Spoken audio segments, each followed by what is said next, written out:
कुमार कुंदन हमारे संवाददाता वहां मौजूद हैं जहां पर अब से कुछ देर पहले ये बात चिराग पासवान की तरफ से कही गई। इस बार जिस तरह के नंबर्स आए हैं कुमार कुंदन, उसमें ठीक है सहयोगियों को जितना अकोमोडेट किया जाए वो भारतीय जनता पार्टी की सदाशय था, लेकिन अब कोई प्रेशर में नहीं ले सकता। और जिस तरह के नंबर आए हैं निश्चित रूप से ये लोक जनशक्ति पार्टी भी चाहेगी कि उसको अच्छा पोर्टफोलियो मिले मिनिस्ट्री में। निश्चित रूप से दिनेश, और अभी चिराग पासवान ने बोला भी कि आज रात से कल दिन तक यह तय हो जाएगा कि सरकार का स्वरूप क्या होगा और सरकार में गठबंधन के जितने भी दल हैं उन दलों को किस तरीके से प्राथमिकता और किस तरीके से किसको क्या मिलेगा। मतलब एक तरीके से चिराग पासवान ने अपने पासे फेंक दिए हैं कि सरकार में उन्हें एक कह सकते हैं कि सम्मानित जगह मिलनी चाहिए, जिसकी बात वो कर रहे हैं। और साथ में वो ये भी कह रहे हैं कि आज ही रात में वो बैठक शुरू हो जाएगी। तो मान के चलिए कि आज से कल तक में जैसा ये कह रहे हैं उस हिसाब से इन्होंने अपनी हिस्सेदारी की बात कह दी है। लेकिन ये बात तय है कि जिस हिस्सेदारी की बात पहले किंग मेकर के तौर पे हो रही थी वो हिस्सेदारी अब ऐसी रही नहीं है, क्योंकि सिर्फ और सिर्फ जेडीयू या बीजेपी अगर दोनों की बात करें तो वही दोनों मिलकर सरकार बनाने में सक्षम है। ऐसे में जो दूसरी पार्टियां हैं इनकी, उन पे उस तरह की डिपेंडेंसी नहीं रही जिस डिपेंडेंसी की बात चुनाव के पहले हो रही थी। दिनेश, एक बात गौरव, ये तो चिराग पासवान ने स्पष्ट कर दिया मुख्यमंत्री कौन होंगे, लेकिन भारतीय जनता पार्टी भी स्पष्ट कर रही है क्या अब ये? नहीं, भारतीय जनता पार्टी के नेता मनोज तिवारी थे आज हमारे साथ, वो तो साफ कह रहे थे कि हाँ नीतीश कुमार ही हैं, नीतीश कुमार ही रहेंगे। लेकिन बात वहां पर संशय वाली हो गई जब जेडीयू ने अपना ट्वीट डिलीट किया। पहले जेडीयू ने लिखा नीतीश है, नीतीश थे, नीतीश रहेंगे, ना भूतो ना भविष्यति। बाद में वो ट्वीट डिलीट करके लिखा गया कि एनडीए की एक बार फिर एनडीए सरकार।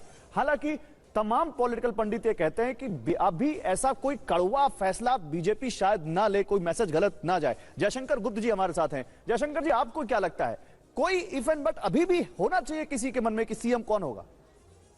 मुझे तो नहीं लगता है कि कोई इफ एंड बट होना चाहिए। मेरे ख्याल से बीजेपी भी ये जोखिम नहीं लेगी। हालांकि वो चाहे तो बना सकती है, अपनी सरकार बना सकती है। वो एलजेपी मतलब चिराग पासवान की पार्टी को हम और उपेंद्र कुशवाहा की पार्टी को लेकर के और जनता दल यू से या कांग्रेस से कुछ लोगों को तो, लेकिन फिर तो बहुत थिन मेजोरिटी हो जाएगी। हाँ, लेकिन वो रिस्क नहीं लेगा। वो मालूम है उसको, लोकसभा में भी जो है जदयू के लोग जो हैं उसमें से 2/3 बीजेपी के ही पास हैं। वो सब उसके बावजूद ये मैसेज देना। ये बताइए कि अब देखिए सब अच्छा स्कोर करके आ रहे हैं, यहां तक कि हम भी ये कहेगा कि देखिए आपने जितनी सीटें हमको दी थी उस हिसाब से हम ज्यादा जीत कर आए। 15% आप मिनिस्टर बना सकते हैं उस हिसाब से कैबिनेट में। ये किसको कितना अकोमोडेट किया जाएगा, मैं ये जानना चाहता हूं। भारतीय जनता पार्टी इतना मैसिव नंबर्स, उधर देख लीजिए जेडीयू, इधर बाकी साथी भी, किसको कितना दिया जाएगा? दिनेश, भाजपा आज इस डिक्टेटिंग पोजीशन में आ गई है कि उसका कोई भी एलाई उसे उसके साथ डिक्टेटिंग टर्म में बात नहीं कर सकता, इसलिए वो तो छोड़ दिए। सबसे बड़ी बात यह है कि हमारा चुनाव आयोग क्या कर रहा है। आप बताइए कि अभी कितना बज रहा है? जी अभी 5:15 बजा। कितने रिजल्ट अभी तक डिक्लेयर हुए हैं? कितने हुए हैं? कुल मिला के 24 या 34।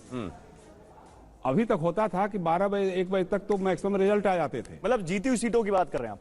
जीती हुई सीटों, कंप्लीट जीती हुई, जिन पर मुहर लग चुकी हो। लेकिन अभी भी कई क्षेत्र ऐसे, छपरा अभी मैं देखते हुए आ रहा था मैं कि 8 या 9 राउंड। एक रीजन सर हमने बात की इस बारे में, क्योंकि इस बार वोट बहुत ज्यादा हुआ है, 30-30 राउंड तक गिनती हो रही है।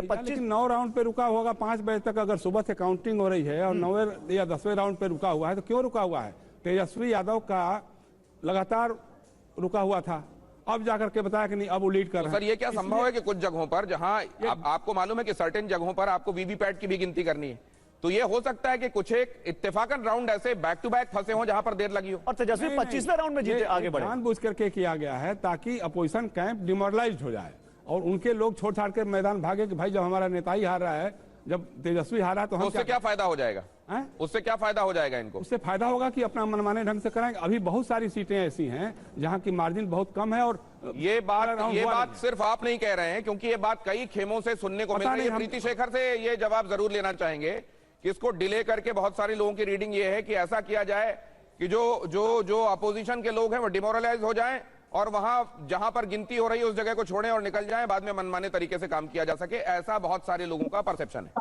देखिए, ये आरोप या ये आशंका वही लोग जाहिर कर सकते हैं जिनको कि पता है कि उनकी हार निश्चित है, और जहां पर परिणाम चुनाव आयोग निष्पक्षता के तरीके अपनाते हुए सारे परिणामों को दे रही है, जो सभी प्रत्याशी के सामने जो चीज हो रहा है उसको लेकर कोई आशंका नहीं होनी चाहिए। और यही गलती बार बार विपक्ष करता है, उन्हें अपने देश के सिस्टम पर, देश के डेमोक्रेसी पर उन्हें भरोसा नहीं होता है, इसलिए यहाँ की जनता भी उन पर भरोसा नहीं कर रही है। वो कुछ भी कहते डॉक्टर प्रीति शेखर, आप देखिए कि एक बहुत बड़ा सवाल पूछा जाता है कि जब सवाल चुनाव आयोग पर उठता है तो बीजेपी उनको डिफेंड क्यों करती है? Co-presented by Vimal Elaichi, Bolo Zuba Kesari. Co-powered by Sensodyne in association with V-Guard Water Heater.